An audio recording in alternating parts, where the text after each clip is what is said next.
नमाज की दूसरी शर्त कपड़ों का पाक होना। नमाजी आदमी के बदन पर जो कपड़े होते हैं उन कपड़ों का पाक होना ज़रूरी है, निजासत खफीफ़ा से भी और निजासत गलीज़ा से भी।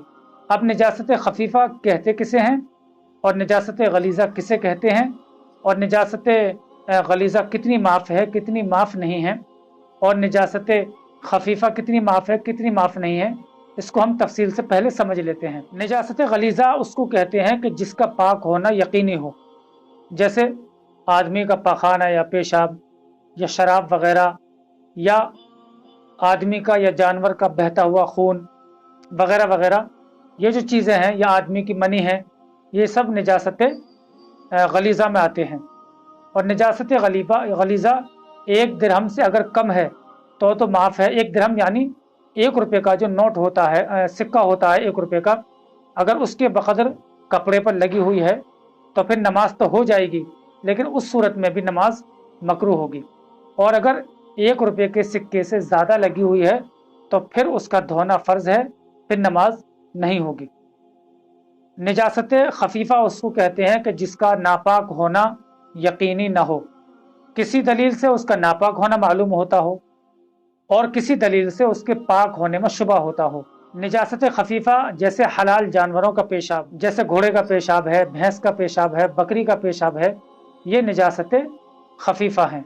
इसी तरीके से उड़ने वाले जानवर हैं, उनका जो है उनकी बीट जो है वो भी निजासत खफीफ़ा है।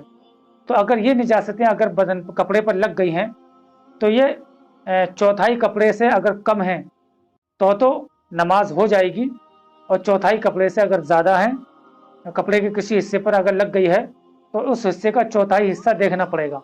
अगर चौथाई हिस्से से कम है तो नमाज हो जाएगी, और अगर चौथाई हिस्से से ज़्यादा है तो फिर उसका धोना भी ज़रूरी है। अगर चौथाई हिस्से से कम लगी है ये निजासत तब नमाज तो हो जाएगी, लेकिन उस सूरत में भी नमाज मकरूह होगी। इसलिए बेहतर यह है कि निजासत चाहे खफीफ़ा हो या निजासत चाहे गलीज़ा हो, चाहे थोड़ी लगी हो या ज़्यादा लगी हो, उसका धो लेना बेहतर है। अब निजासत गलीज़ा अगर 1 रुपये के सिक्के से कम है तो नमाज हो जाएगी, और अगर ज़्यादा है तो नमाज नहीं होगी। चलिए अब आगे चलते हैं। अब एक सवाल ये होता है कि मसलन अगर किसी का कपड़ा कोई नापाक है और उसने उस कपड़े को अपने बदन से अलग कर रखा है, मसलन किसी ने सर पर पगड़ी बांध रखी है, अमामा बांध रखा है, अब उसने जो अमामा नापाक है एक हिस्सा उसको उसने सर से अलग कर दिया, मसलन पीछे लटका लिया, तो अब इस सूरत में नमाज होगी या नहीं होगी? उन कपड़ों को पहनकर नमाज होगी या नहीं होगी? मसलन किसी ने कुर्ता पहन रखा है, कुर्ते का एक कोना जो है वो नापाक है, अब वो नमाज को इस तरीके से पढ़ रहा है कि वो उस कोने को अपने बदन से छुड़ने नहीं दे रहा, तो इस सूरत में नमाज होगी या नहीं होगी? तो इसका जवाब है कि अगर ऐसा कपड़ा है जो नमाजी आदमी के हरकत करने से हिलता है, यानी नमाजी आदमी हिल रहा है तो कपड़ा भी हिल रहा है, तो उस कपड़े का भी पाक होना शर्त है। अब अगर ऐसा कपड़ा है जो नापाक है लेकिन बदन से अलग तो कर रखा है, लेकिन वो नापाक है, नमाजी आदमी के हिलने से वो हिल रहा है, तो उस कपड़े का भी पाक होना ज़रूरी है। अगर वो कपड़ा नापाक होगा तो फिर नमाज नहीं होगी।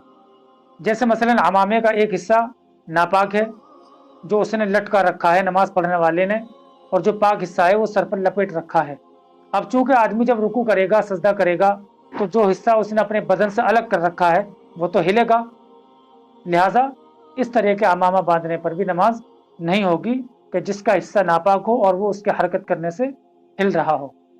उम्मीद है नमाज की दूसरी शर्त कपड़ों का पाक होना ये आपके समझ में आ गया होगा। अगर कोई डाउट हो तो कमेंट बॉक्स में आप हमसे सवाल कर सकते हैं। अगली वीडियो में इंशाल्लाह नमाज की तीसरी शर्त जगह के पाक होने के बारे में हम बात करेंगे।